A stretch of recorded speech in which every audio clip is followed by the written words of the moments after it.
Hi, Leroy. How are you? Good morning. Are you doing okay? Yeah, pretty good. Can't complain. How are you? I'm happy it's a second half of the semester. Yeah, Yeah. What are you taking next semester? I don't know yet. Probably less classes than this semester. Yeah, too much work? Yeah, Yeah. What are you going to do in terms of your lab? Which one are you thinking about? I have no idea. Did you take 242 developmental? Yeah, Did you like it? it was pretty good. Yeah, What about social and personality, 212, 226? Did you take any of those? not yet. No. hmm Okay, so that you will need if you want to do 334, which is social experimental. And the one that has no prerequisites is learning and behavior. Do you like animals? Yes. Okay, so uh, you basically, without 334, now you can take three. You can take 330, which is just like what we're doing now, but experimental.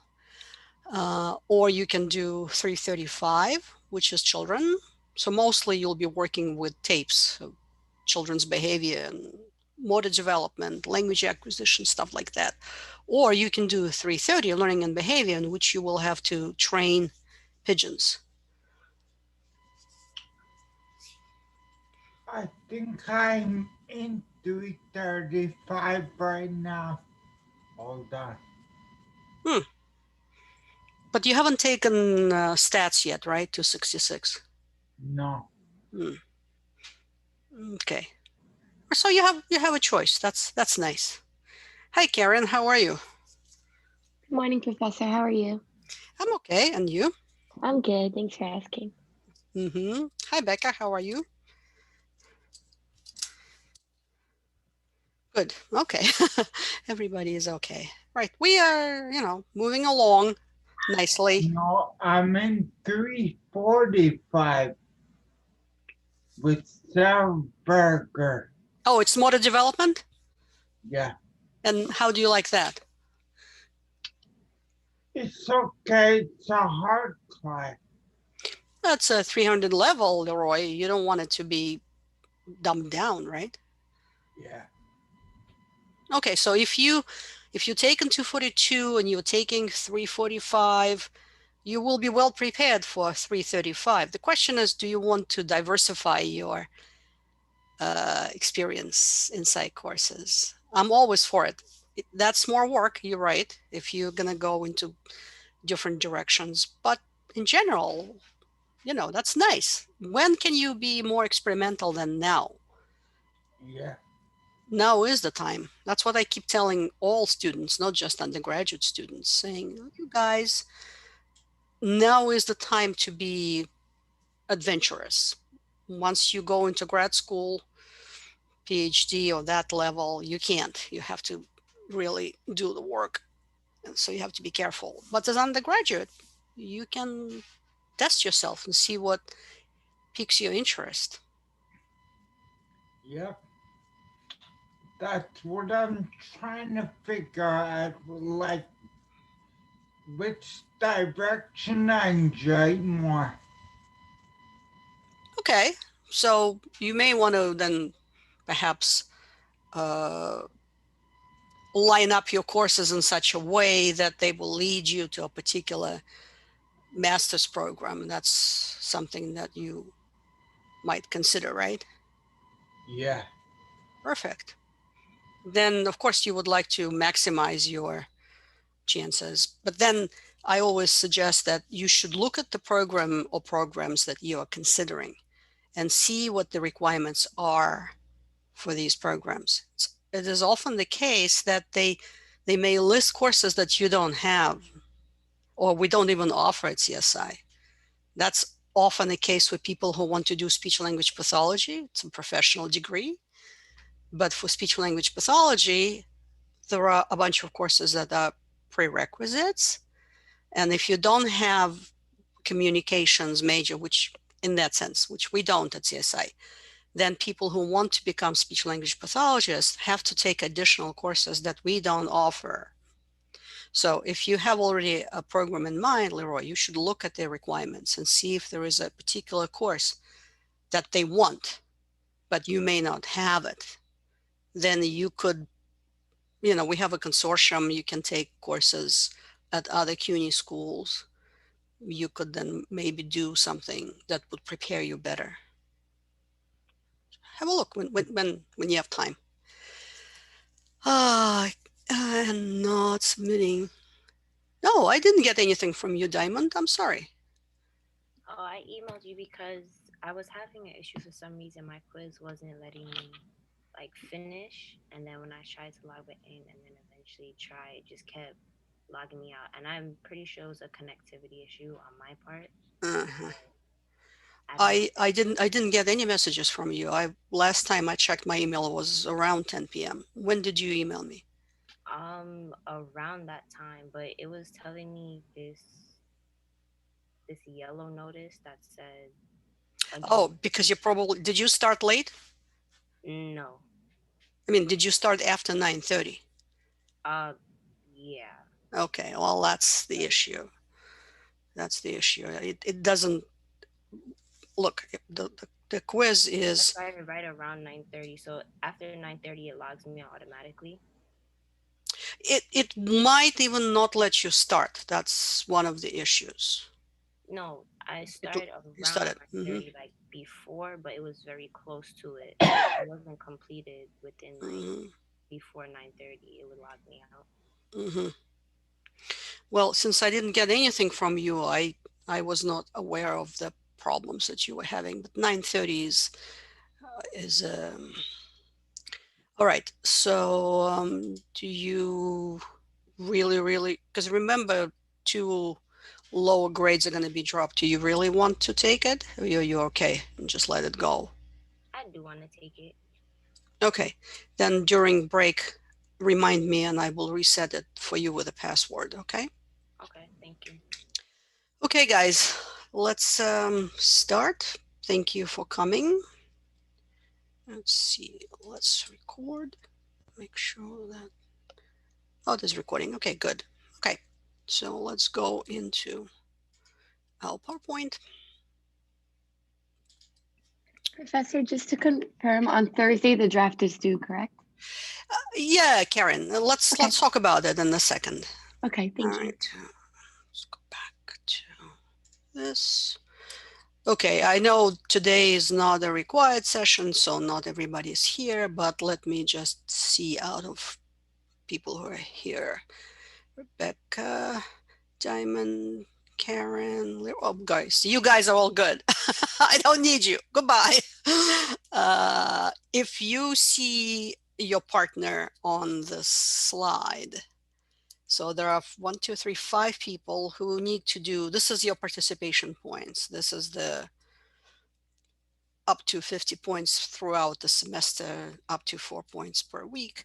Leroy is the champion. Leroy has really lots of good stuff, but the other 3 of you who are here are also good. So, but if you see your partner, somebody who needs to step up, you may want to, I obviously will say that on Thursday as well, but if you're talking to them, tell them that they need to do participation points. And there are 4 people. This is October 20th who have zero participation points. It's their choice, of course, but it's not good because it's an easy stuff that one can do. So talk to them, talk to your partners. If you see your partner in the first category, excellent work, you guys are good. If you see your partner in stepping up category, talk to them. Right, now to Karen's question. Where are we? Is it next slide? No. What did I do with that slide? Oh, there we go.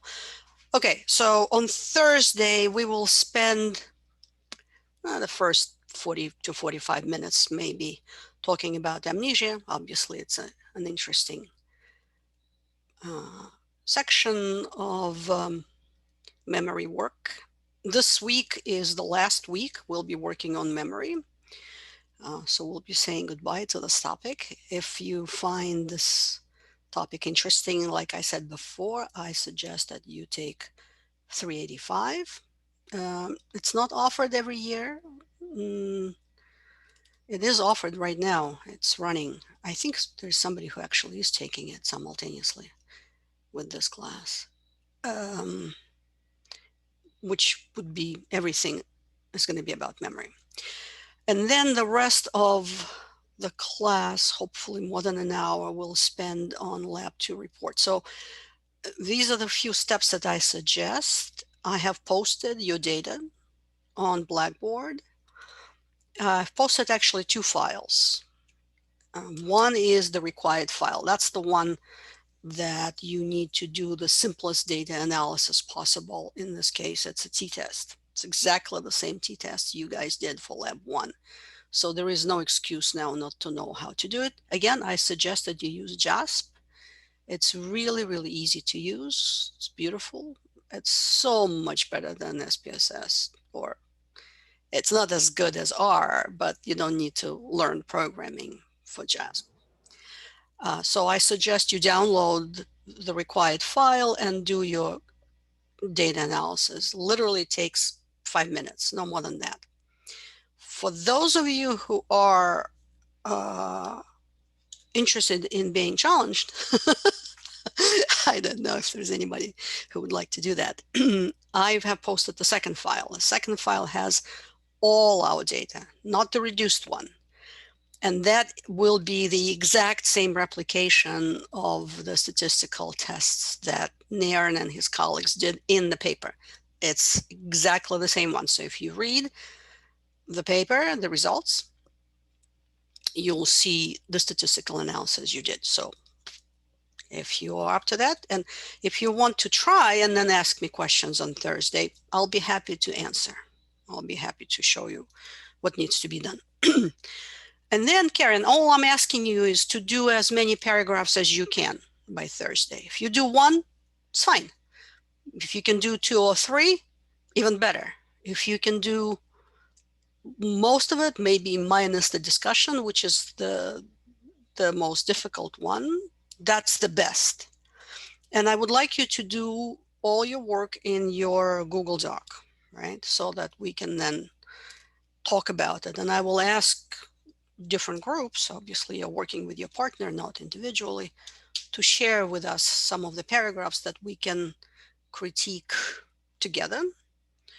Or if you want, we can then maybe get ourselves in, let's say there's 21 people, in 5 groups of 4, that is 2 groups together where you can discuss each other's work. Again, it depends. You need to come prepared for Thursday with your questions and with some plan that you would want to be implemented. Now, remember, if we only have an hour and 15 minutes, an hour and 20 minutes, I cannot spend more than 10 minutes per group. So I may not be able to give you as much feedback as if I were just working with you. That's why I'm suggesting perhaps pairing up with another group so that you're in a breakout room with 4 people where you can look at each other's work and critique each other's work. That's what I have in mind. But again, you need to tell me what would be the most advantageous way of spending that time. Okay, so you can let me know on Thursday when we start. Discuss it with your partner. Make sure you have something done in your Google Doc. If you don't have anything, yeah, you will hang out, but that's not going to be very useful. So I keep saying that like a broken record, that the problem with the online instruction is that it requires substantially more time on your part away from the class time. Okay, and if you unfortunately are doing many other things, you don't have time, that you will see that in the quality of your work, obviously, and it will be reflected in your grade, not just in this class, in any other class. When we were together, when we were face to face, we were much more efficient. We could do things in class. Even if you came with nothing, you could still do things. Now, if you don't do anything at home, you're flying under the radar. You're not gonna. And again, remember, the spring is completely online. There's, who knows, so there may be online fall or hybrid. It's maybe possible that you guys will continue to study like this until you graduate. So if you don't learn how to manage your time better, you're not going to be just wasting your time. And life is short. Remember that. Okay, so make sure this is recorded. I'll post it, of course. Talk to your partners so you're ready for Thursday.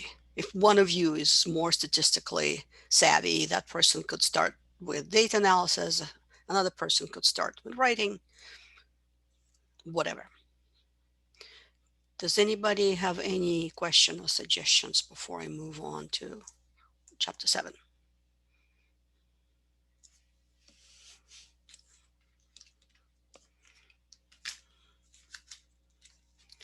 Everybody is okay? All right. Okay, goody. All right, so that. This is what I have in mind for chapter 7. Let's talk a little bit about the other approach to memory.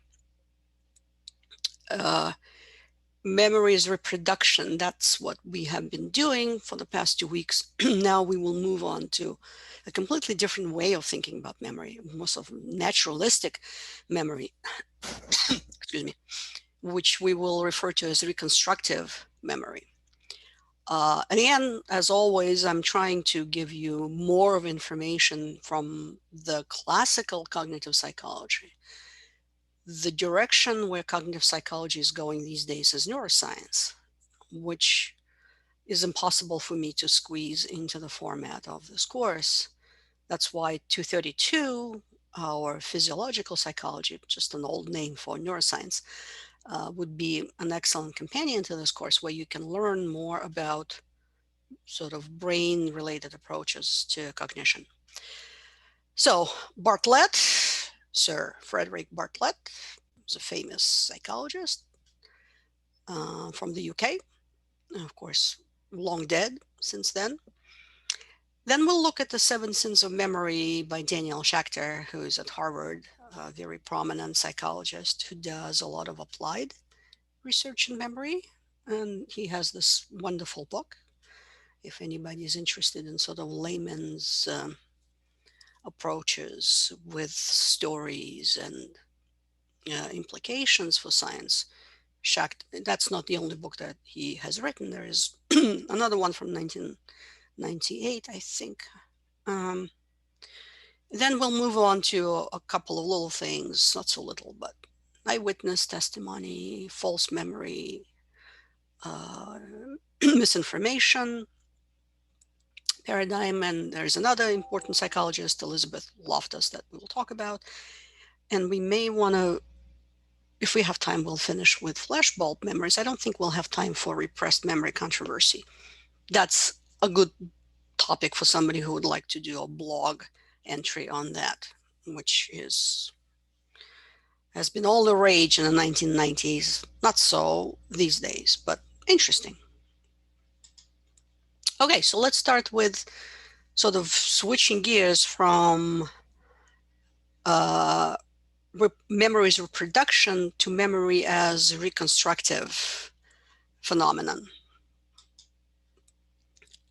So think about the distinction between basic research and applied research. Now, if you've taken, many of you have, Foundations of Psychological Research, our 201 course, perhaps you know that for the basic research, it's mostly people who work on theories and testing of these theories in the empirical way. So those of you who attended, and a few people did, I assume, the colloquium a week ago, which was on psychology research at CSI, you've noticed that people like Bertram Plug or Sarah Berger mostly work in the basic area of psychology. So do I. I am a basic psychologist, which means I'm testing theories using experiments and these theories that have to do with bilingualism in particular. Then we have the other side of that, and it's not just memory or cognitive psychology. It's basically for every area of psychology you can name: developmental, social, clinical counseling, less so. But most of others are sort of split between the basic research and applied research applications. And there are some people who are doing what's called translational or bridging work. So they do some theory testing and then they apply it to practical problems. So if you think about language development in bilingualism, I'm interested in what happens in children's development when they speak two languages, but I don't make recommendations to local school boards. I'm not saying you guys should have a dual immersion program, English, Spanish, because to do that, I have to be an applied psychologist who actually looks at whether dual immersion programs work better for children's academic performance than our standard monolingual programs. That's what applied psycholinguist will do. I can provide ideas what happens when children are growing up with two languages, and I can test them, but the implementation at the actual level is something that applied psychologists would do. So when we talked about reproductive approach to memory, we talked about basic memory research. Remember our verbal learning paradigm and stuff like that. So that's the conventional, so to speak. Because remember, cognitive psychologists are big on information processing. Okay, but if you start thinking, and that was the metaphor that was used, and it's still available, we think of memory as sort of a process of using a library. And that's sort of the metaphor. And now when we move to the naturalistic memory research, which is going to be applied one, that will be quite different from this library metaphor of memory. Okay, so here's the idea.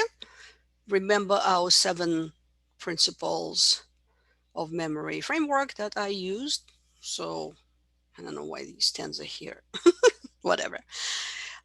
We have our 3-stage approach: encoding, storage, retrieval, and these are the principles. There's one that I didn't talk to you about, sort of like 7 plus, schematic processing, but everything else looks familiar to you, right? We have time dependency, we have elaboration, organization, cue dependency, encoding specificity, and also state dependency that we talked about last time. So now if we take this parallel, so think about encoding. I mean, you can, as a library, we purchase books, we catalog them. That is, we purchase books and catalog them, we organize them. They have numbers, they have call numbers, they have ISBNs and stuff like that. Then the library stores the books on shelves. I don't know if you guys have ever gone to CSI library. The second floor is all books. It's actually quite interesting to just browse. And then somebody, a patron comes who wants a book, and then you have to find the call number either online in the electronic catalog or in the old days in the actual paper catalog with index cards.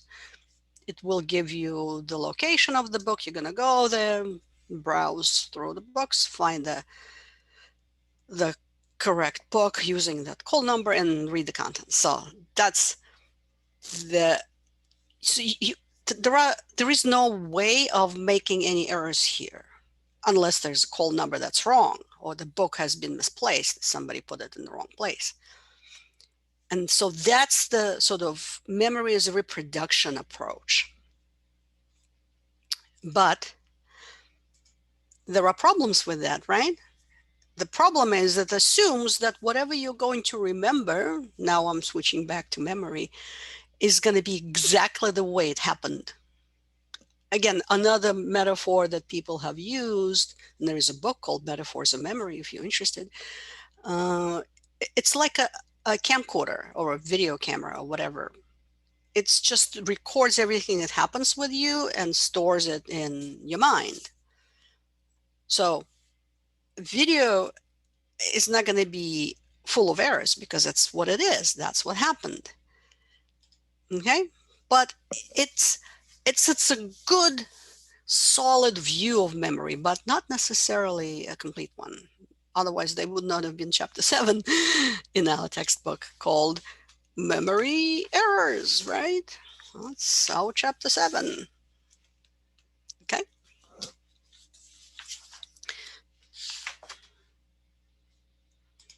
All right. So this memories reproduction, as you recall, was epitomized in the work of Hermann Ebbinghaus, our favorite German early psychologist from the 19th century. Okay. So remembering something, bringing memories back into your working memory is like reproducing it. So you get some facts that you encoded. You gain access to these facts through the process of accessibility, accessing that knowledge. And then if something happens, if you don't remember, you either did not encode the stuff properly, that's going to be an encoding problem, it's unavailable, or it's there, but you can't retrieve it for whatever reason.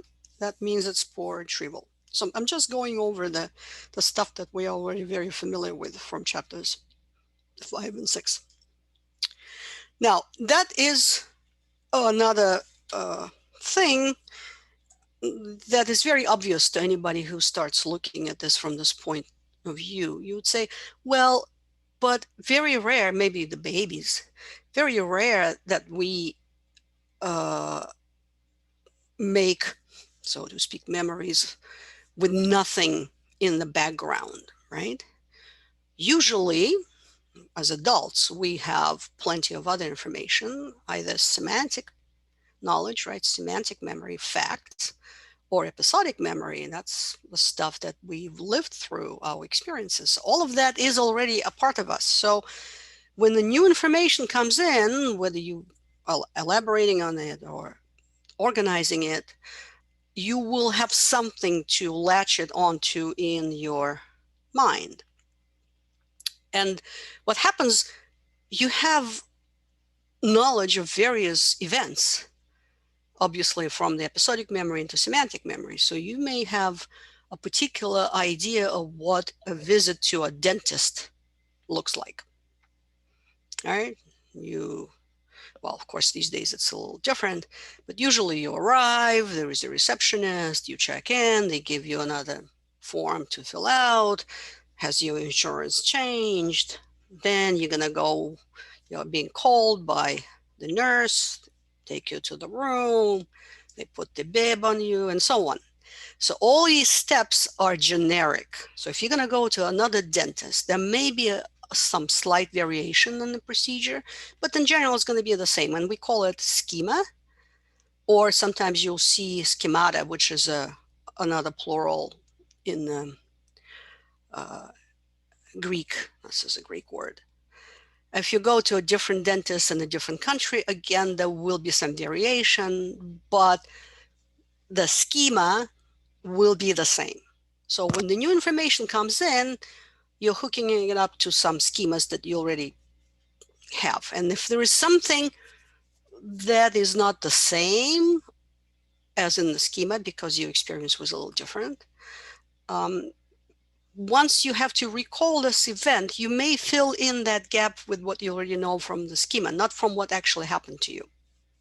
Okay, so that's was that schematic 7+ principle. And the fact that we have schemas gives us a lot of variability in how we reproduce memories. I mean, think about other schemas.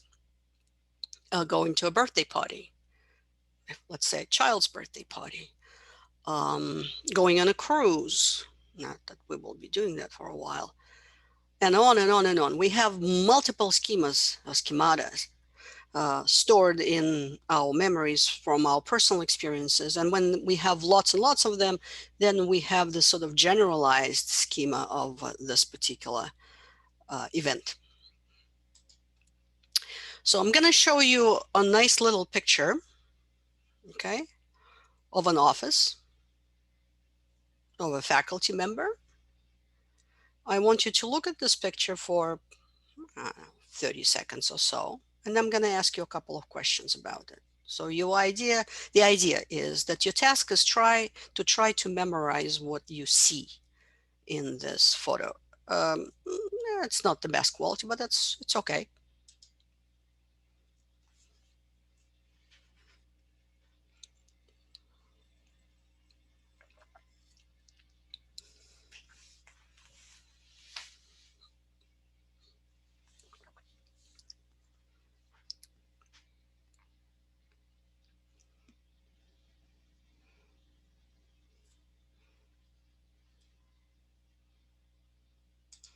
Okay, guys.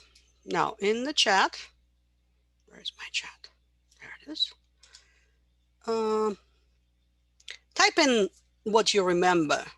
What kinds of objects did you see in that photo?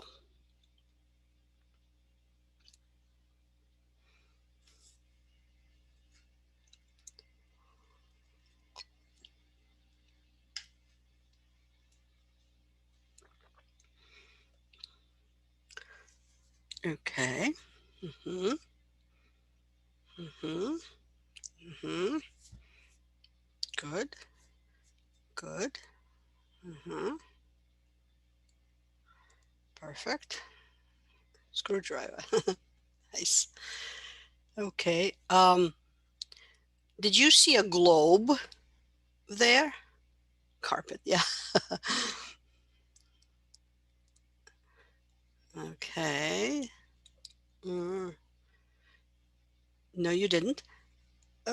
Okay. Did you see Leroy says yes. Did you see a skeleton there? You know, one of those skeletons that medical faculty use? No, okay. Did you see books?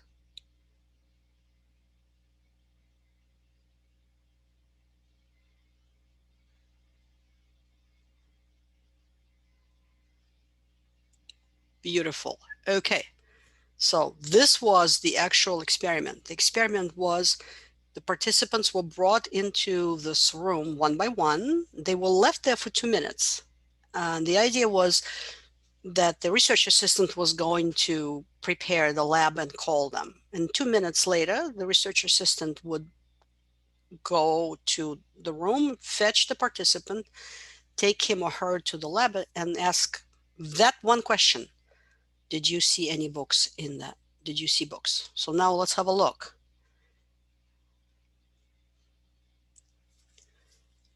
Do you guys see any books?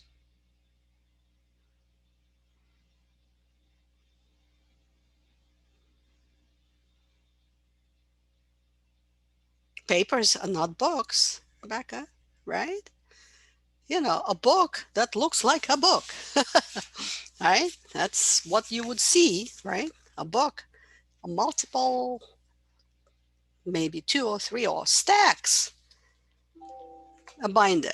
Okay, a binder. Yes, but not books, right? So here is the whole point. Our schema of a faculty office, right, has books in it as a very prominent feature. That's what faculty do, right? If I were to, I don't want to move my computer, but if I were to show you what's to the right and to the left from me, you will see bookcases full of books. That's what we do. And this one has no books at all, but every single participant No, under the skull is still papers, not books, Leroy.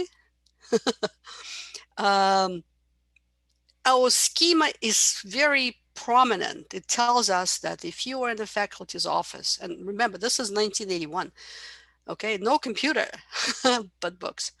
People did not, there were no books in this office, and people, every single participant in that study, I think every single one, or most of them, they're very confident saying that they saw books. Again, where does it come from? Well, that's this reconstructive nature of memory. We think we know what faculty offices should look like. Perfect. Yes, thank you guys for providing me with wonderful demonstration. All right. So they expected to see the books and they saw them because that's what academic offices should look like. All right. Where does this idea of memory as narrative or as reconstructive event comes from? Well, that first person that we acknowledge as a leader of that approach is Sir Frederick Bartlett, who was a knight. And for him, verbal learning paradigm, of course, it was already around in 1930s, was not ecologically valid. And ecologically valid means that this is what we do in real life. I mean, in real life, we don't really memorize words in lists. It's good for the lab work. It's not so good for actual life.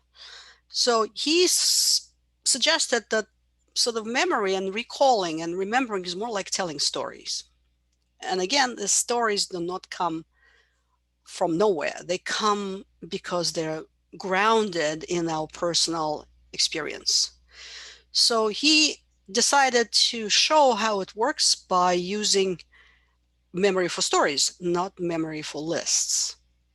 And in his approach, he would give his participants, and he worked in Cambridge in the UK, which is one of the leading universities in the world. So he had excellent students to work with.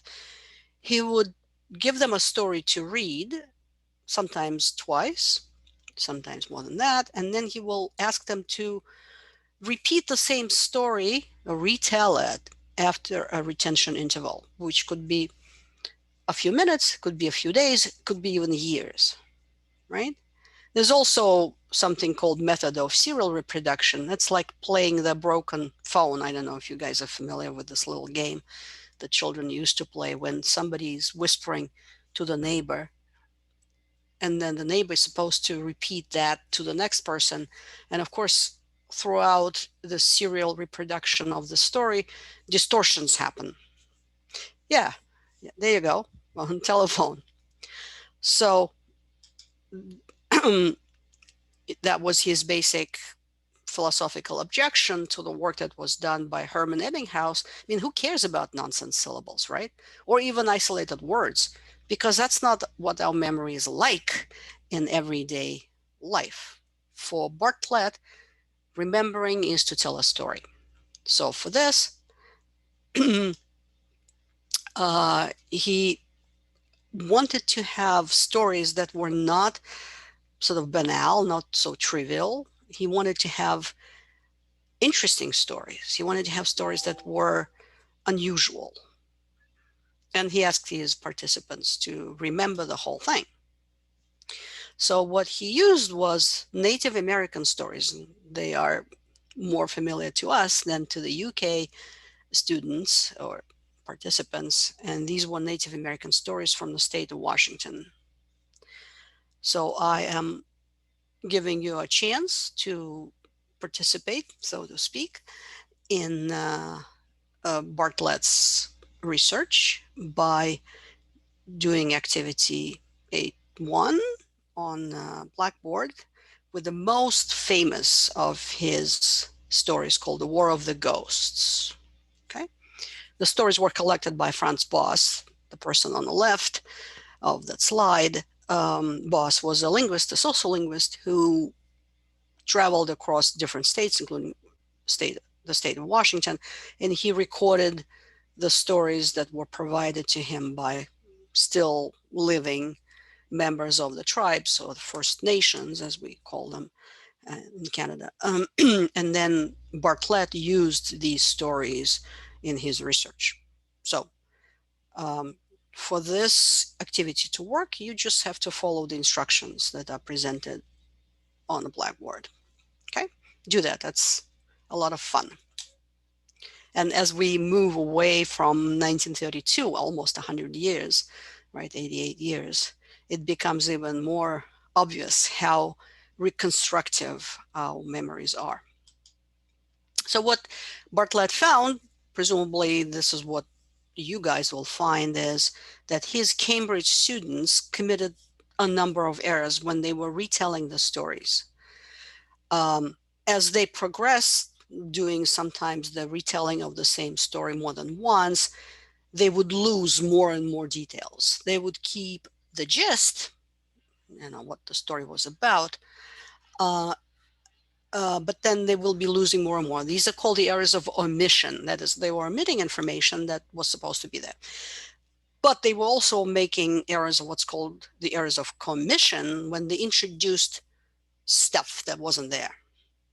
And the reason why participants were doing that, because they were using some kind of schema that they had in mind about Native American lifestyle, and they were filling in the gaps that they could not remember with what they thought they knew, watching the movies about Native Americans, or maybe reading something in children's literature, stuff like that. All right, so these were the two types of errors that were uh, obvious from Bartlett's research. But Bartlett wasn't really an experimentalist. I mean, he didn't really care about calculating any of that, right? So for him, it was important to show that uh, it's not a direct reproduction, because if it were, right, people would have recalled these stories verbatim as is. I mean, they probably could lose, we know, decay, theory of memory, of forgetting, but it doesn't explain the commission errors, the errors that people bring in additional details that were not there, but they're part of the schema knowledge.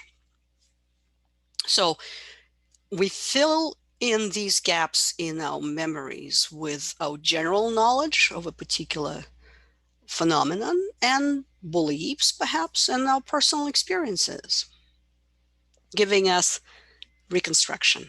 And reconstruction, of course, by definition, it's not error-free. You can reconstruct in a totally different way. So that sort of gives us yet another, I'm not sure how to sort of put it in and say, oh, it's a 9 principles framework of memory.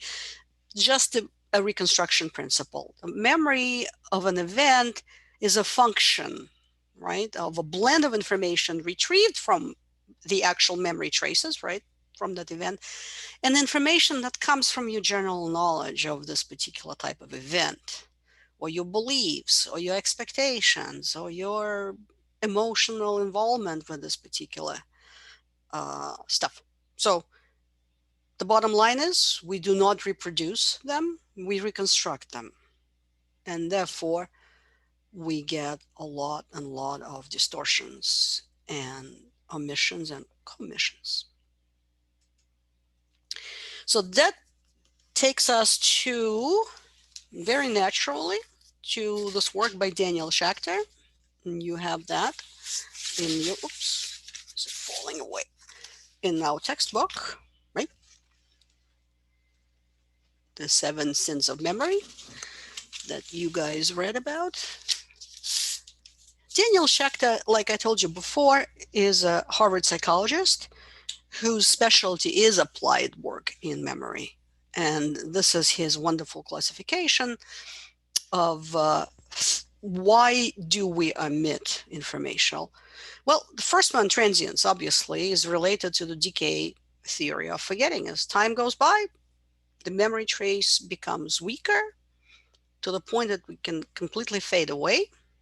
All right. Just a moment. I didn't find that on Apple Music. Go away, Siri. Absent-mindedness. I think I mentioned that story to you guys, that correct me if I'm wrong. This is the famous story of the Stradivari violin. Uh, this violinist performed in a concert. I think it was in San Francisco, somewhere in California. And after the concert, he walked back to his car. He got a phone call or something. He talked on the phone. He got into the car. He drove away, came home, no violin. Now remember, Stradivari, each Stradivari violin is worth $1 million because it's the perfect violin created by the famous Italian violin master Stradivari. And uh, it's it's a fortune. It's worth a fortune. So of course this poor guy was very upset. Um, Now remember, this is about absent-mindedness. So what happened was, as he was on the phone, he took the violin case and he put it on the roof of the car. He continued his conversation, finished the conversation, got into the car, drove away from the parking lot, and the case with the violin obviously slid off the roof. But because he never encoded the event of putting the violin on top of the car, there was no to find. So it was his absent-mindedness because he was paying attention to the phone call. So you may not remember anything because you were distracted by doing something else during the time of encoding, giving you an error of omission. Blocking obviously is something where it's going to be a theory of interference that we talked about. There are other events that come simultaneously and sort of push out the information that you needed to encode. Now, the other four are the errors of commission. That is, you bringing stuff. So you say there is a particular detail of the event, but you don't attribute it to something else. You do attribute it to something else. Again, the story from Schachter's book is the story of a woman who was watching the news as a perpetrator broke into her house and raped her, and she was convinced that it was the person on the TV who was the perpetrator. So that's an error of commission because she sort of blended the two events together, and a bunch of others. So next, as I often do, I would like you to let me just make sure that computer sound is on. I would like you to meet Daniel Schachter. Again, we are still lucky to have him with us, and he'll tell us a little bit about his framework of 7 sins of memory.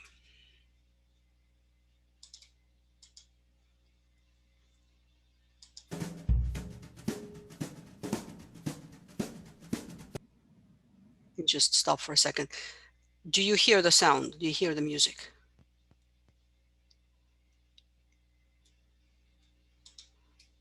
Okay, good. All right, perfect.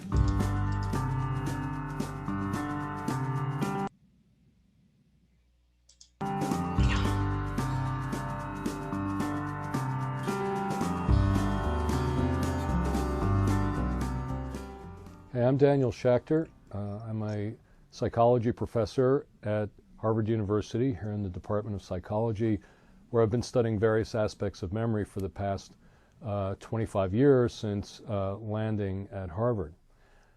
One of the things that's always interested in me about memory has to do with why it is that memory can sometimes go wrong. Why is it that our memories are subject to forgetting and to distortion? And about 15 years ago now, I wrote a book called The 7 Sins of Memory, where I set out to try to see whether there were basic categories of memory errors. And I came to the conclusion that there were 7 fundamental types of memory errors. And by analogy, I talked about them in relation to the 7 deadly sins, and so I called them the 7 sins of memory. The first 3 have to do with different kinds of forgetting. So I talk about transience. Memory is subject to loss of information over time. Absent-mindedness, memory sometimes fails because we simply don't pay attention to what we're doing, and there's a breakdown at the interface of attention and memory. And blocking, and that's when we block on information. We might have a tip of the tongue experience. The information is there, we know it's there, but we can't get it out. The next three of the 7 sins have to do with cases where memory is present, but it's wrong. Memory distortion. So I talk about the memory sin of misattribution. So that's when we remember some aspect of an event correctly, but we attribute it to the wrong source. We might think that a friend told us something new and interesting when in fact we actually heard it on the radio. Suggestibility is another kind of memory distortion where information is suggested to us and we incorporate that into our memory, and as a result our memory becomes distorted. Bias is the 6th of the 7 memory sins, and it refers to the fact that our current knowledge and beliefs can skew and distort our memory for the past. And finally, the 7th sin has to do with persistence, the fact that sometimes we can have persisting, intrusive memories that can be quite psychologically distressing that we can't get out of our minds. So why is it that we have these 7 sins of memory? One of the arguments I try to make in the book was that they're not really sins in the sense that they're fundamental flaws or defects in memory. I conceive them as prices we pay for benefits in memory that make it work well most of the time. It's easiest to see, I think, with the phenomenon of persistence. If we have an emotionally arousing or traumatic experience, it may persist, keep us up at night, and so forth, but it's probably a good thing that our memory strongly records and makes available traumatic experiences, because that allows us to avoid those experiences in the future. More recently, I've gotten interested in how we use memory to think about the future, because I think there's actually a tight connection to the question of why memory is sometimes distorted. It turns out that although we tend to think of memory as involving time travel into the past, we think of memory as recalling a past experience, memory is also really important for the future. So that when we project ourselves into the future and we imagine novel situations, we actually need to draw on our memory and use that memory in a flexible way. So we can take bits and pieces of our past memories, recombine them, and imagine novel situations that we might have to deal with in the future based on our past experience. So we've done recently a bunch of brain scanning studies in my lab over the past decade where we've seen that many of the same brain regions become active when we remember the past and imagine the future. There seems to be a really tight connection between the two. And one reason why we think that might be so is because we need a flexible memory system to allow us to imagine novel future events. And yet, one downside of that arrangement, having a flexible memory system that allows us to take bits and pieces of the past to imagine the future, is that it may also make us prone to memory errors, the kind of memory errors that I talked about when I talk about misattribution errors in the 7 sins. So one of the most exciting topics for me lately has been the relationship between remembering the past and imagining the future, and how all that relates to the tendency for memory to be prone to error.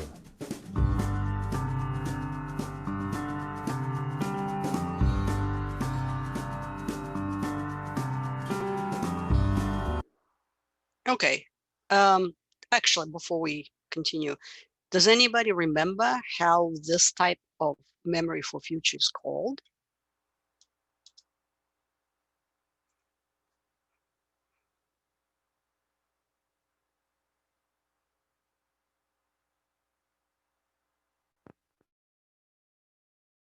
Hmm, interesting. It's called prospective memory, and that's something that is very important for any older relatives in your family. Somebody who needs to remember to take their medication or go to an appointment with the doctor. The fact that older relatives don't remember the past does not really affect their life, but the fact that they won't remember to do things that they must do is important. And there was actually, I think, an article that was available to you, I think, for chapter 5, which was on perspective memory. Anyway, so here's the book. I highly recommend it if anybody is interested in reading good writing, good text. And that's how we actually learn to write, is by reading good stuff. And you can also check Daniel Schachter's website at Harvard, where there's a whole page of publications and things that one could look at. But other stuff is more scholastic. This is more for people who are interested in popular science, but written well. So I highly recommend this book. It's available as a Kindle version as well as paperback and hardcover. Okay, so I suggest that you could do the activity based on Schachter's 7 Sins of Memory, which is your activity 8.2 on the blackboard. Now we will continue to look at memory as sort of reproductive phenomenon through the lens of a very important public type of sort of behavior, which is the eyewitness memory or eyewitness testimony, as you would see it in the textbook. So think about in the court of law, okay? It's often the case, right, that we have an eyewitness to the crime, and that person's story, representation of what had happened during the crime becomes the main factor in the conviction or acquittal of the defendant. Now, the person whose name is associated a lot with research on eyewitness memory from this applied perspective, right? This is very applied because this is about what happens when justice is served, right? A crime needs to be investigated and then perpetrators or defendants have to be punished. So that person is Gary Wells. Now, here I'm presenting to you his most classical work of 1998. Then the story in that article was that Wells and his colleagues investigated cases, in this case there's 40 of them, of actual people who were sent to jail based on eyewitness testimony. But then as discovery of these cases, well, as they continued to be investigated, DNA samples became available. And it turned out that out of cases that they looked at in this article, 40 of them were wrongly identified by eyewitnesses. That is, these were not the people who committed the crimes because it wasn't their DNA. Think about, rape or burglary with bodily damage and stuff like that. So Wells and his colleagues created this advocacy organization called the Innocence Project. So if you go to the Innocence Project, you can look at a large number of individual cases of people who were convicted like this and who then were set free after serving various amounts of years, 3 to 18 to 28, some really egregious cases when somebody basically spent the entire life in prison for a crime that he or she had not committed, which is, of course, a very important evidence that we need to take into account when we are looking at this. Okay, so I suggest that think about it. I suggest that you look at the Innocence Project. And in fact, I think, let me see if I have I probably have an activity for you based on that. Okay, so usually what happens, right? The eyewitness is somebody who was present. Now, of course, remember these are the days of 1990s, 2000s when smartphones were not a part of our life. So there was no way of recording anything. It was just your memory, right? And the idea that jurors had and judges and public in general was that, well, eyewitnesses are accurate. I mean, they were there, they saw it, right? But again, remember using the seven sins of memory framework that these people could either uh, have errors of omission, that is, they would omit details, or which is worse, errors of commission. They would introduce stuff that wasn't there because they were reconstructing the memory based on what they know about this particular event, right? So I'm not going to ask you to do that, but you remember that in this approach, of a three-stage approach, we have encoding, storage, and retrieval, and we can use that and this approach and apply it to the eyewitness testimony, right? So what happens is, um, if we think about what brings these errors into eyewitness testimony, right?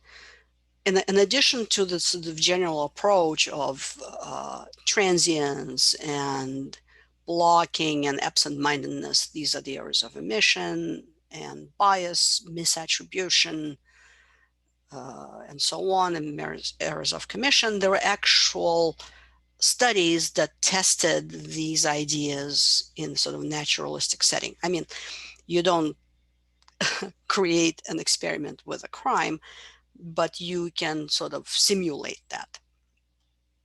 So one of the most sort of well-known ideas is what's known as the weapon focus. And this is Gary Wells.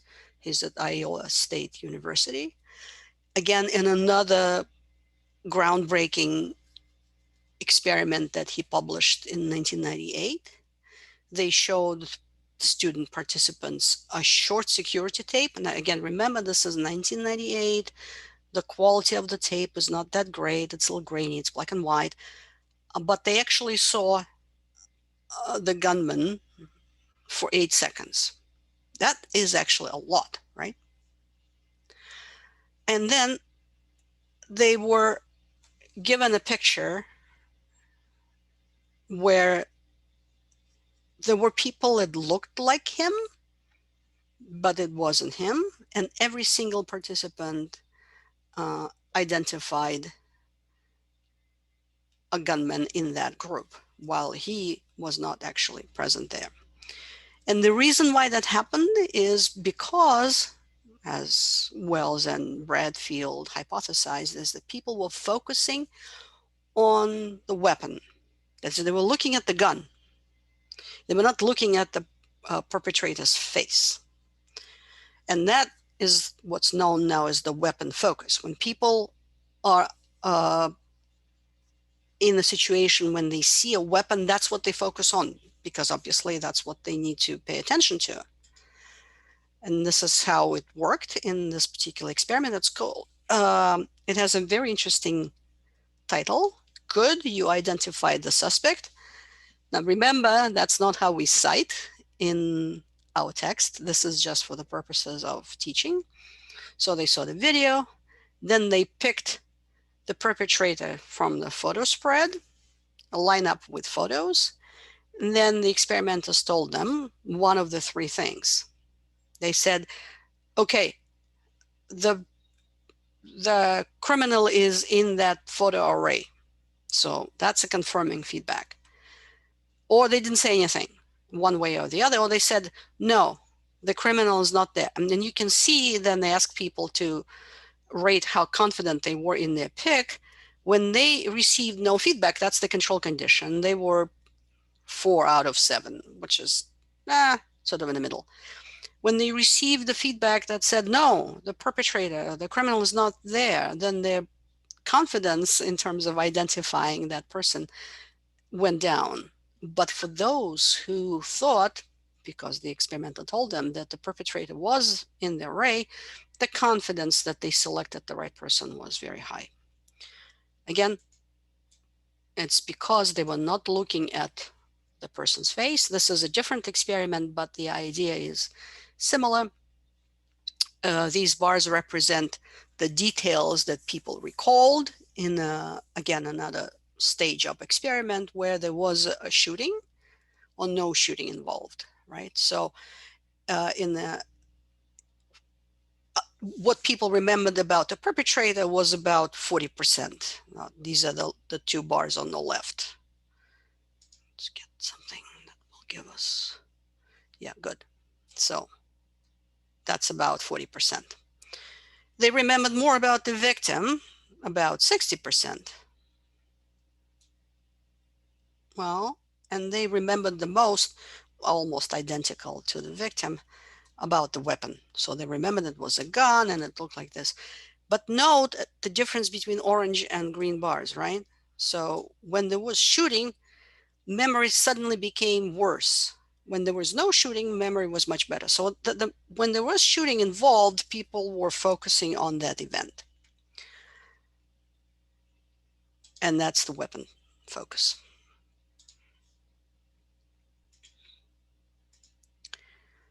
Okay, let's do this and then take our break. We actually mentioned something like that the other day when we were discussing, no, didn't we? No, I guess we didn't. Oh, yes, we did. We talked about the state dependency of memory, right? We talked about that caffeine has no effect really, that drugs like Adderall have quite substantial effect. And I think somebody asked the question, what will happen if you chew chewing gum? Will your memory be better if you were chewing gum during the learning phase and then you were chewing gum or not chewing gum during the testing phase? And I said that this is actually a well-known phenomenon about arousal. And there is something known as Yorkes-Dodson law.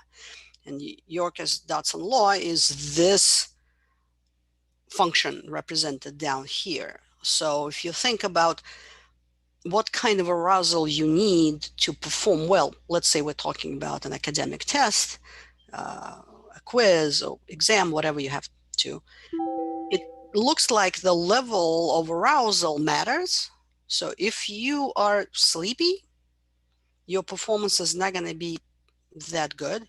And if you're very anxious, if you're sort of panicky, oh my God, I have to do a presentation, I can't stand public speaking, your performance is also going to suffer. And they came up with the ideal of optimal level where your arousal is nice, but you're not stressed and you're not anxious, you're not in panicky mode, and you're not bored and you're not sleepy. So either extreme ends will create poor performance under certain conditions. So think about the tests that you guys have to take, although now it's a little different again because we're doing it from home. You have to be in this optimal level of arousal. You cannot be too aroused, you cannot be under aroused, because in both of these cases your academic performance will suffer. Okay, all right, so it's 11:13. Let's take a break. Let's say until 11:17. Break until 11:17. All right, Diamond, so what I will do now is reset the quiz for you for today only. All right? Okay, thank you. I'll take it right now. Okay, good. All right. Stop sharing.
Okay, let's continue.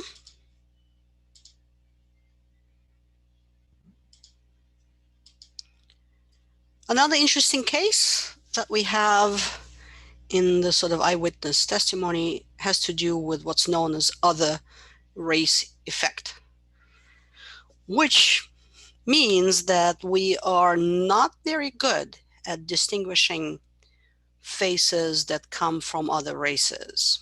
And that's both ways. So whites are not particularly good in distinguishing black faces, and blacks are not particularly good at distinguishing white faces. And the same goes for Asian faces as well, for Asian race as well. And so as you can see in this relatively recent experiment by Osborne and Davis from 2014, they looked at 77 cases that were exonerated by the DNA evidence. And it turned out that if you look at the racial distribution, the white eyewitnesses misidentified black suspects 35% of the cases, white witnesses misidentified white suspects 7% less. And they played, because it's 2014, they could play with the way the same face could be morphed into different races. So here is more of a white face on the left. There is more of a black face on the right. So again, these were the real cases, but then they presented these photos to the participants, and that you could see how people would be confused in identifying characteristic details of people of other races. I taught in Singapore twice, in 2011 and 2013. And my first class in 2011 was a large amphitheater of, I forgot, 180 students. And I walked into this amphitheater, and all I see is sea of Chinese faces, because 90% of Singaporeans are of Chinese origin. And I was just horrified, because I thought I will never, ever learn any of their names, because they all look the same to me. Thank God, once I started interacting with the students, it improved. But it is really, really a well-known problem that we are kind of blind to faces of other races. Here is my suggestion for you for the Innocence Project and eyewitness testimony, and that's activity 8.3 on the Blackboard. I'm asking you to go to the Innocence Project website, go to the section that has to do with individual cases, scroll, browse, see if you can find a particular one that you might be interested in, and read about it, and post a summary in your blog of that particular case. Some of them are extremely interesting, and they're just horrendous how somebody's life can be destroyed by an eyewitness.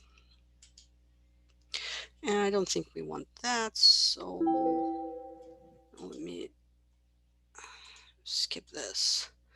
I thought I'd give you some questions, but I don't think we have time for them. Okay, so now we will continue with this idea that memory is malleable. It is subject to other things that we may know.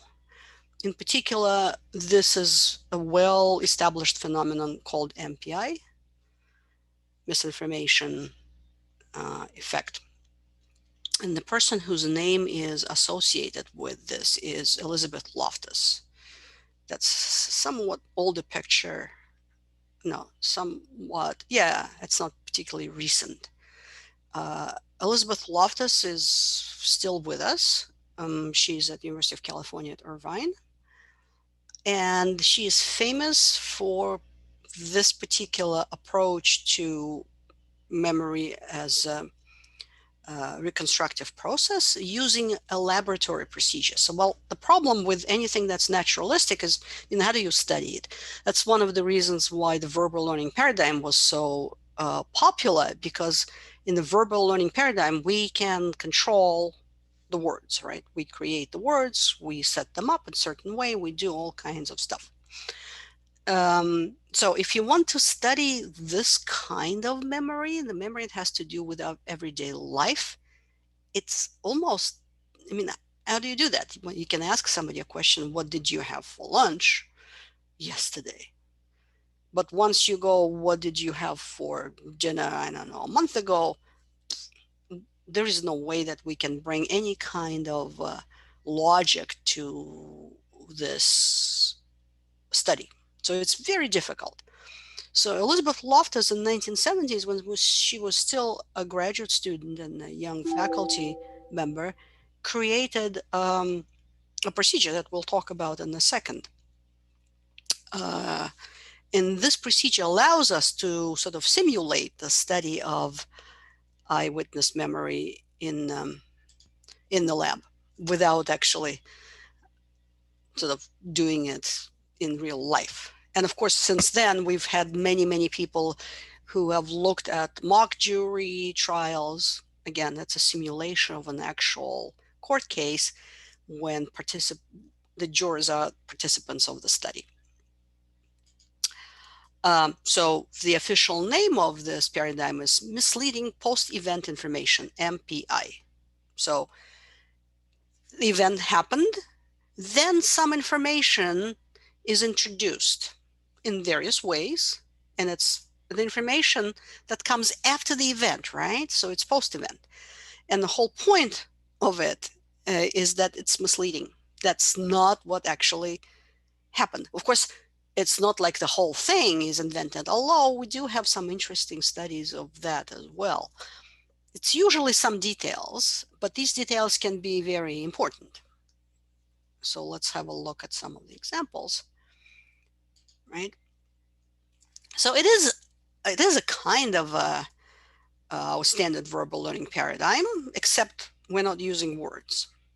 So instead of words, we are presenting our participants in the learning phase, phase one, with some images. Now, it could be images one after another. It could be a video clip, whatever. In those days, it was a slideshow. And then, so event took place. The participants viewed the event. Then the experimenter, after they have viewed all the slides, will ask these participants a bunch of questions. Now, of course, that's where the misleading post-event information is planted in those questions. And then people are given, in the testing phase, they are given a recognition test. Now, remember that recognition is the easiest because you're given the candidates, you just have to select the right one. They're not asked to. With eyewitness testimonies, it's often the case that people have to do free recall. Well, actually, not totally free. It's cued recall. What happened and such location and such time.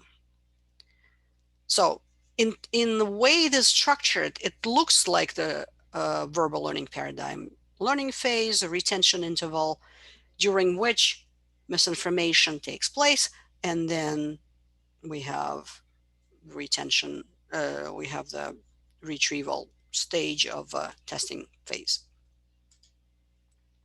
So in this famous article of Elizabeth Loftus and her colleagues, you can go to this TED, no, it wasn't TED, it was some other talk that Elizabeth Loftus gave. It's a long one, it's like an hour long, but if you go for this particular section, we don't really have time to do that, between 9 minutes and 13 minutes, you should be able to view her interpret. This is not the one from 1978. This is a different one. Actually, we should probably do that. Let me copy that. Top.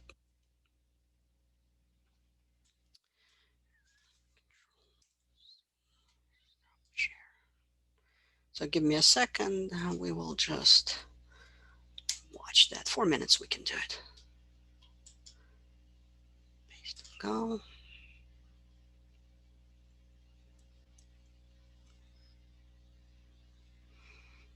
Yeah, it's 1 hour and 11 minutes. Of course, we're not going to do that. Oops, too far, too far, too far. Okay, good. All right, so let me share. You'll have to tell me, guys, if you will be able to see.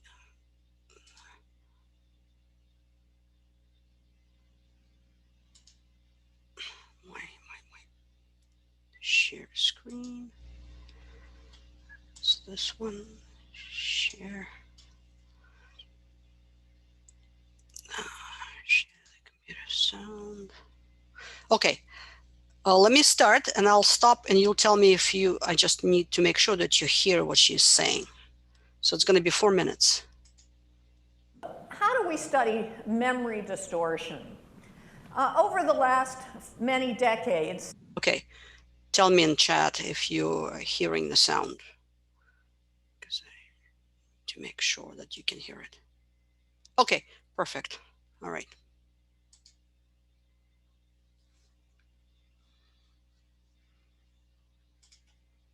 I and my collaborators have developed a couple of paradigms that we're particularly fond of using.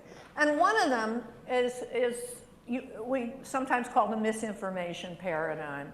And so what happens here in this kind of study is people are given some kind of an event, maybe a simulated crime or a simulated accident. Later on, they're given some post-event information about the event. And then finally, they're tested to see what it is that they remember about this event. And we then look to see how the post-event information, this new information, can affect what it is they remember. And so just to show you an example of the richness of the materials that we might use in these studies, we have one scenario where the subjects will see a woman walking down the street. A lot of things happen to her. In the middle of this scenario, there's a guy who bumps into her, causes her to drop her packages, and while it looks like he's trying to help her pick them up, while he's at it, he reaches into her bag, her pocketbook, pulls out her wallet, and sticks it in his jacket pocket. Then more things happen to this woman. Eventually, she notices her wallet's gone. She starts to talk to other people around her. So how do we supply post-event information to people? We can do this in a lot of ways. We can have them read or listen to a story ostensibly produced by another witness. And the post-event information might be mostly accurate, but sprinkled into that other witness's account are pieces of misinformation. And so here you see this other witness talking about that moment when the man bumps into the woman, reaches into her bag, pulls out her wallet, and puts it in his pants pocket. A piece of misinformation. And the other witness might continue recounting whatever is recalled. And what happens next in the final phase is the subjects have to recall what they remember seeing. So in this example, you see that what they actually saw is the thief put the wallet in the jacket pocket. The misinformation coming from this other witness talks about how the thief put the wallet in the pants pocket, a piece of misinformation, and our subjects now have to say and respond based on what they remember seeing in the actual visual material. Where did you actually see him put the wallet? And we find that under many circumstances, ordinary people will succumb to the misinformation and claim it as their own memory. They'll say, I saw him put the wallet in his pants pocket. So this work follows work that I did many decades ago in an early experiment, for example, where we showed people a simulated accident where a car goes through an intersection with a stop sign, and by asking a single leading question that suggests it was a yield sign, not a stop sign, we get lots of people to believe and remember they saw a yield sign at the intersection of the accident, not a stop sign. And so now I've given you like a brief summary of something that's now referred to as the misinformation effect If you expose people to misinformation about some event that they themselves have experienced, it can negatively affect their memory for what they actually experienced.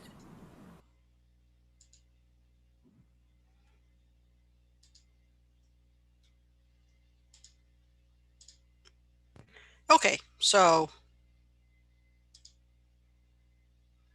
you have seen Loftus herself presenting a way the misleading post-event information effect is induced in a simulated crime, right? And the one that she mentioned at the end with the Datsun, I don't know if you guys know what it is. It used to be a car that was sold here, a Japanese car. I think that was discontinued for a while. Maybe it's coming back. Okay, so the idea was that it was a slideshow with all, the car coming to the intersection, and then there was an accident. So the car hits a pedestrian on a crosswalk, and the idea was that people, there was a yield sign, a triangle one versus a octagonal stop sign. Obviously, if it is a stop sign, the car has to stop. That's the rule. If it's a yield sign, the car doesn't have to stop. It just needs to make sure that there is no pedestrians in the area. So the event was the accident.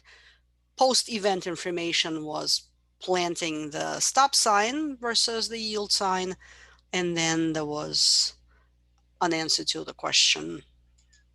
Okay, so that's the standard design. Okay, and that's how you could think of that the way we thought about it in the state dependency experiments. You have 40 participants, you get 10 of them to see the yield sign and have a question with the yield sign. That's a non-leading group. Then you will have a group that saw the yield sign but was presented with a question that contained the stop sign. That's a misleading information, right? Or the other way around. And you can see there are two misleading events, well, two misleading conditions versus two non-leading conditions. And what happens, obviously, this is what Elizabeth Loftus and his team established, that people are terribly, terribly misled by the wording of the question, giving us poor recognition, right? So congruent versus incongruent condition, these are the terms that you are familiar with from our Stroop effect lab 1. So in the incongruent condition, recognition was good. There was not a lot of misleading information that, of course, would have repercussions for the driver of the car, right? Yield versus stop. And in incongruent condition, people went with the wrong, misleading information more than in a congruent condition. Okay, so Loftus has done, if you go to her website, you'll see pages and pages and pages of work that she has done. In fact, she herself has a very interesting, oh, Datsun is a Nissan. Yeah, okay, good. Yeah, I knew it was Japanese, but I wasn't sure which brand it was. You will see that Loftus's life, her own life, is very sort of dramatic. She was abused as a child, and the memories of that abuse kept sort of haunting her for a while, and that's why she went into a PhD in memory, because she really wanted to investigate why events can have such a powerful effect on us. And out of her personal experiences uh, grew her research paradigm, which is extremely influential and massive, I should say. And I think she continues to be quite active even in the year of 2020. I think she's in her 80s now. Okay, so misinformation effect. You are retrieving a memory trace, but then some things happen during the retention interval that I usually you get a commission error. All right, I have an activity for you. You can meet Elizabeth Loftus in a different interview. Again, watch, ask her questions, ask questions about what she has to say, and perhaps comment on whether you have any personal experience with any of such events. Again, we don't want to do that. Let's look at lineups, because that's where the applied research in memory errors was particularly important. So with lineups, as you know, we need an eyewitness to identify the perpetrator, and in the lineup, in traditional way, we use a recognition test, right? Because this person, whether he or she's there, doesn't matter. What matters is that the eyewitness is asked to say if he or she recognizes somebody and from where. That is the location and the time, right? These are the cues that are important for this procedure. Um, so what are the four possible outcomes in a lineup situation? Can somebody type in one of the outcomes in the chat?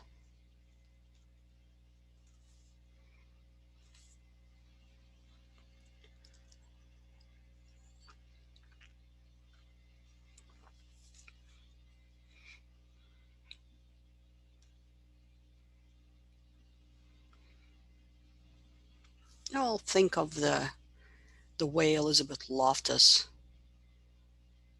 created her yield stop experiment. There were four groups, right? It's the same idea. So one possible outcome is that the perpetrator was there at the crime scene, and he is also at the lineup. Therefore, you create a congruent condition, right? Can somebody suggest the second type of the outcome?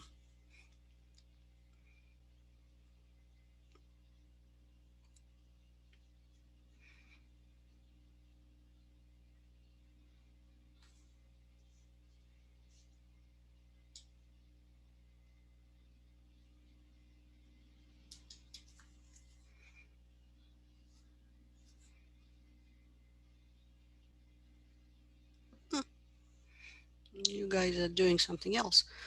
Another outcome, right? Not there, but you identify the wrong person. Okay, great, Leroy. That's one of the incongruent conditions, right?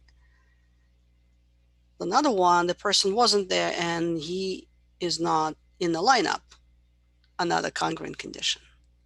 And the fourth one would be the person was there, but he's not identified as a perpetrator. Now, we want the justice to be served. So the worst of these outcomes is the one where the person wasn't there at the crime scene, but he is identified as the perpetrator. That is where the injustice is horrible. Of course, if somebody was there but was not identified, that's bad, but it's not as bad as the first one, right? Reconstruction. Good. So as we know, there are many tricks that police are using to make sure, right, that this problem, that serious problem, is the one where an innocent person is picked out from a lineup where it's not the person who was the criminal. Again, I'm going to skip all these questions because we really don't have time. Now, let's do one little fun activity, I hope. And that was the one that I was supposed to give you as your lab 2 experiment, but then I decided against it because the statistics is a bit more involved in this one than the one that I actually have given you on the animus effect. Now, this is known. In the text, you'll find that it's often called false memory, a false memory effect, or illusory memory. But we in cognitive psychology refer to that as the Dease, Rodiger, McDermott paradigm. Now, Rodiger and McDermott are the people who sort of revived this idea in 1995 with their famous article. But Dease was the person who in 1950s actually created this paradigm. Remember, a paradigm is a set of design decisions. That's why it's called a paradigm. And Rodiger and McDermott revived Dease's idea. And since then, since 1995, this phenomenon is known as the Dease-Rodiger-McDermott paradigm. And we'll talk about the results in a second. So let's do a little exercise now. It's not very difficult. I'm going to give you, let's say, about 2 minutes to memorize the words that you will see on the screen. Are you guys ready? So don't write anything, just memorize them.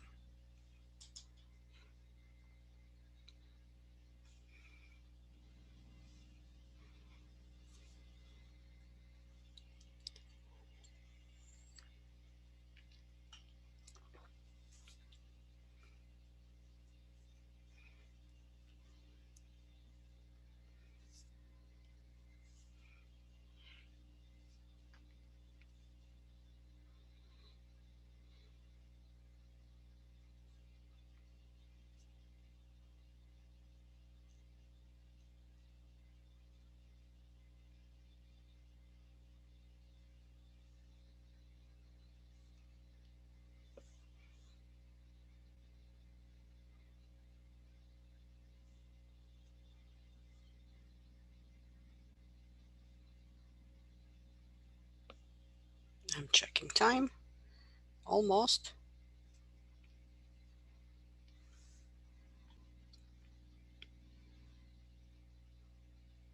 Okay, that's 2 minutes.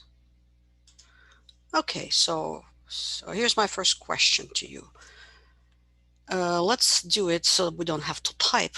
Let's go to our participant management screen, and I will ask you if a particular word was on that list, and you click yes, the green button, or no, the red button. Is everybody ready?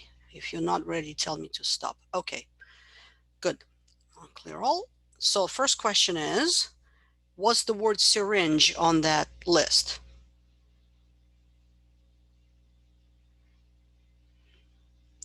Okay, good. 6 people. So click yes or no, right? All right.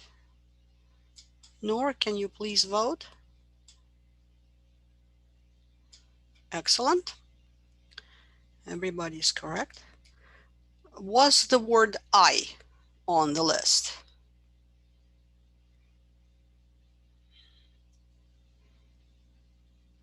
Hmm.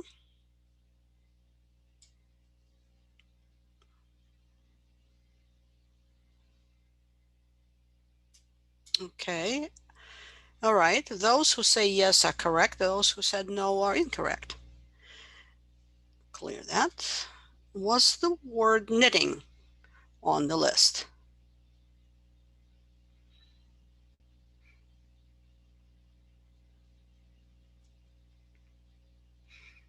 Okay. Mhm. Okay, so people who said yes are correct. People who said no are incorrect. One more. Was the word needle on the list? Oh, let me clean up. Was the word needle on the list?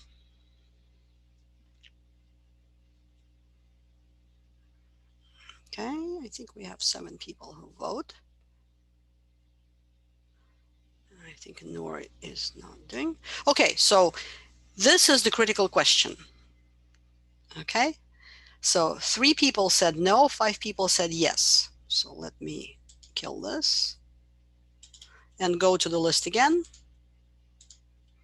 Okay, do you see the word I? Yes. Do you see the word syringe? Yes. Do you see the word needle?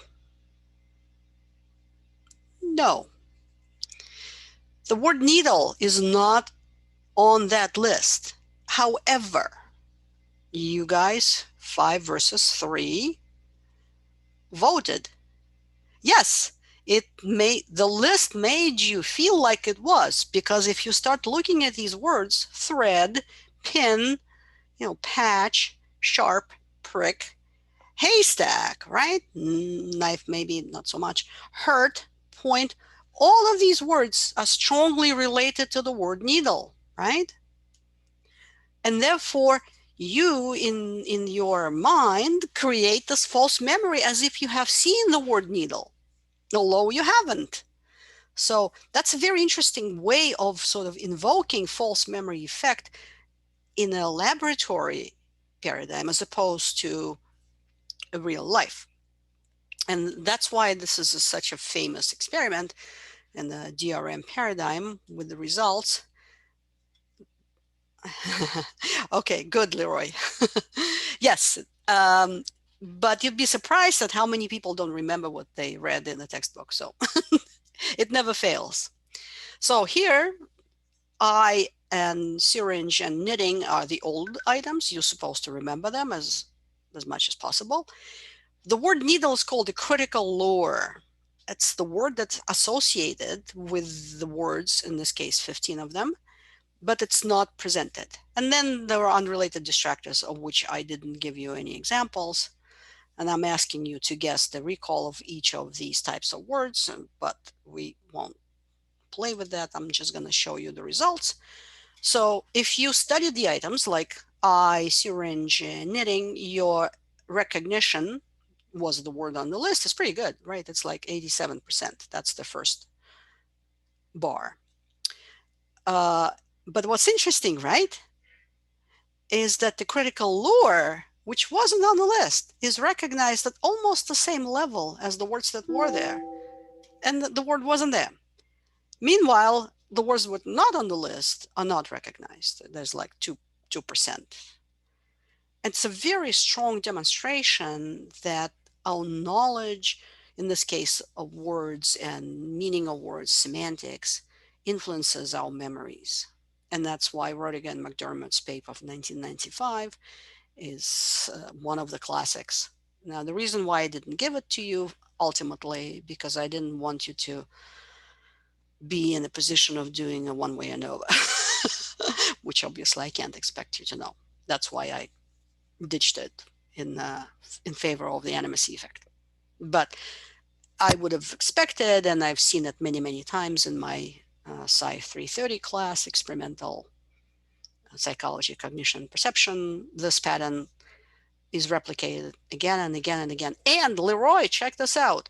Before we do the experiment, I spent an hour talking about it in class. Then I sent people into the booths to do the experiment, and they read about it, and they still recognize the lure significantly more, maybe not at 80%, but 50%, significantly more than the words that were not on the list. So the knowledge of the phenomenon does not help much, which is very remarkable in my opinion. Okay. So recalled words are remembered and they were presented, you would expect, but needle is a critical lure because all the words are associated with it very strongly, and that's how the false memory is created with the words and with recognition, which is, remember, the easiest memory task there is. Okay, again, we're going to skip the questions. Here's an interesting point for you guys to think. And again, if you want to use that as a potential activity,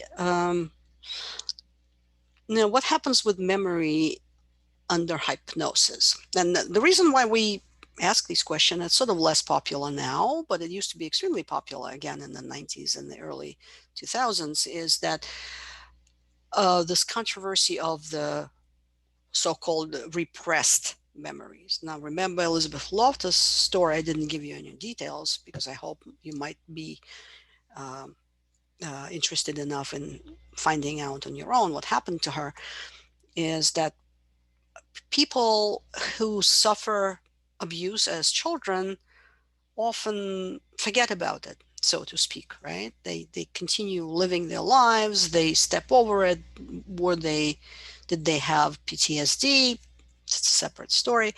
And at some point, as many Americans, they go into therapy. And they're trying to figure out what's wrong with them, why their life is not the way they expected it to be. And then the therapist suggests hypnosis, especially if you go to a particular type of therapy where hypnosis is practiced. And under hypnosis, these people start to recall, again, I'm using quotation marks, that something had happened to them when they were children. Of course, usually it's abuse, sometimes it's sexual abuse, sometimes it's another traumatic uh-huh, experience in their childhood. The problem, okay, so let's say you have recovered. So repressed and recovered memories are sort of terms that are used for this phenomenon. These recovered memories, if they're just for you to sort of try to sort out why your life is not going the way you want it to be, perhaps you cannot stay in the relationship, that's one problem, but hey, that's yours. But there were cases, and that's a well-known established phenomena, where people, women usually, who supposedly recovered memories of abuse would then accuse their male relatives, often fathers and uncles, of sexual abuse. So in the family, right? To the point where they would take these cases to court. That is, they would sue their father or their uncle, uh, completely destroying the family, right? And there is no evidence, perhaps because it was 20, 30 years ago. Of course, you can imagine what it does to the family. Again, if you're interested, I suggest that you look around a little bit and find a story that you may want to present in your blog. But hypnosis is even more egregious than just therapy, right? Because supposedly you are in this altered consciousness state. Did anybody ever experience hypnosis, by the way?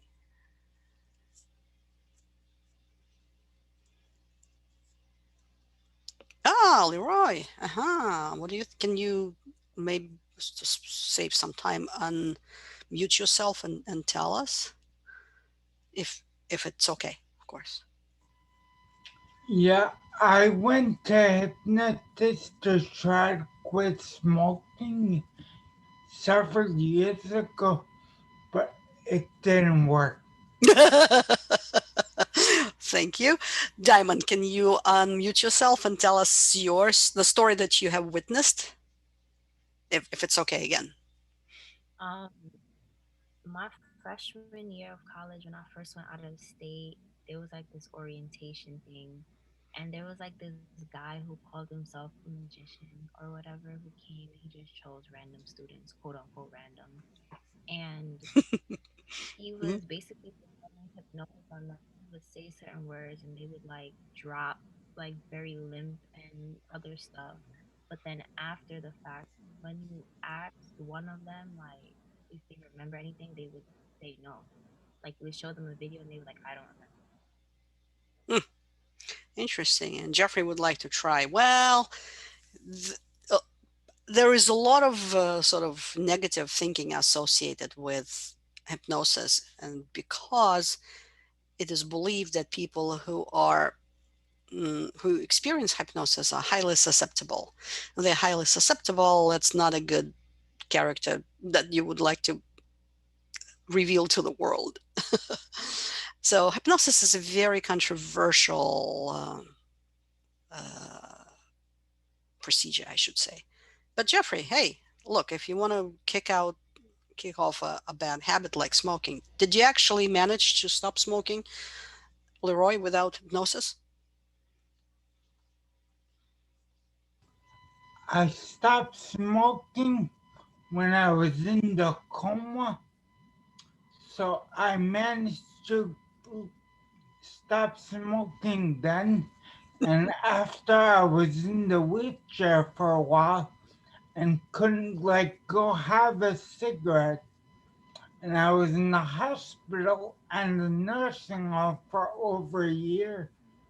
So I couldn't go out to have a cigarette, so I stopped. Okay.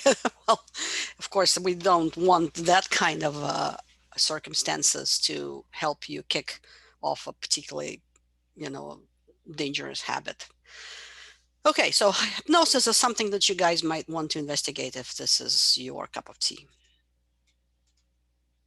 And here is this recovered memory controversy again. And these are a bunch of questions that you might want to consider if this is something that you would like to investigate. There is a well-known story of the so-called McMartin kindergarten. I think it was in the 1980s in California. There was a daycare center where a mother had a, I think it was a 2.5-year-old son, and for whatever reason, again, I don't remember all the details, and even if I do, I don't want to tell all of them. The mother of the child accused the owners of that kindergarten, and then there were 3 of them, of sexually abusing and then also satanic cult abuse of these kindergarten children. And then it was like an infection. A bunch of parents came with this idea. So there was this investigation, and then there's this huge trial of these people. So I'm just going to type in the name of it's called just make sure it goes to everyone. The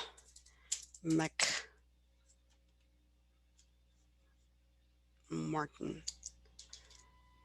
case.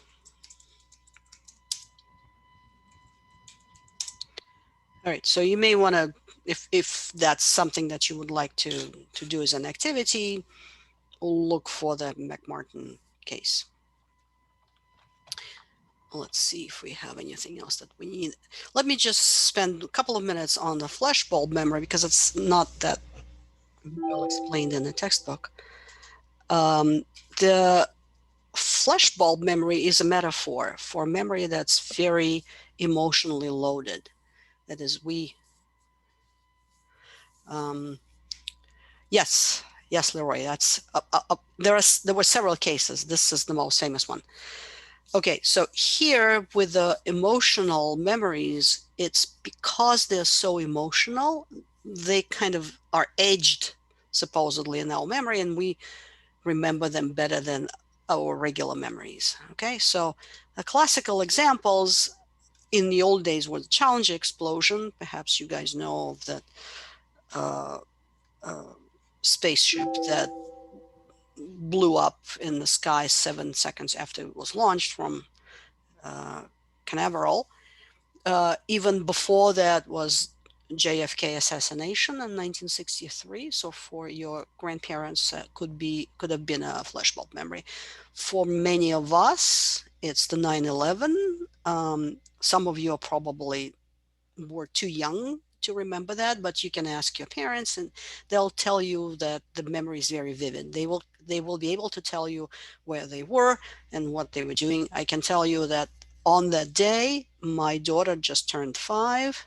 Well, and I walked her to a daycare center up the hill, uh, took her to the daycare center. It was her first day in school. I went back home, and my mother-in-law called us and said, look, turn the TV on. The plane just flew into the World Trade Center.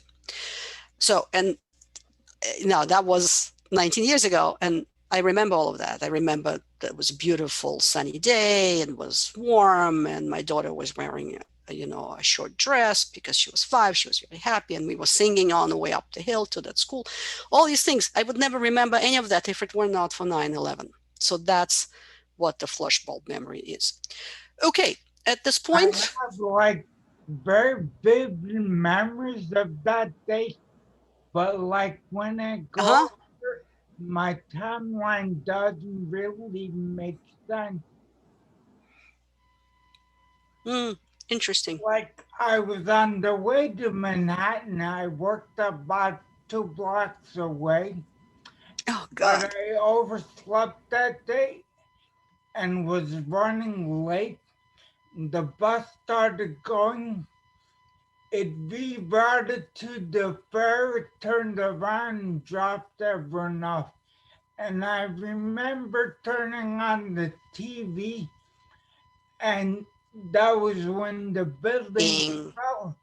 But Hmm. when, like, I think about it, there's no way the bus made it all the way to the ferry and dropped me back off with enough time from the time the plane hit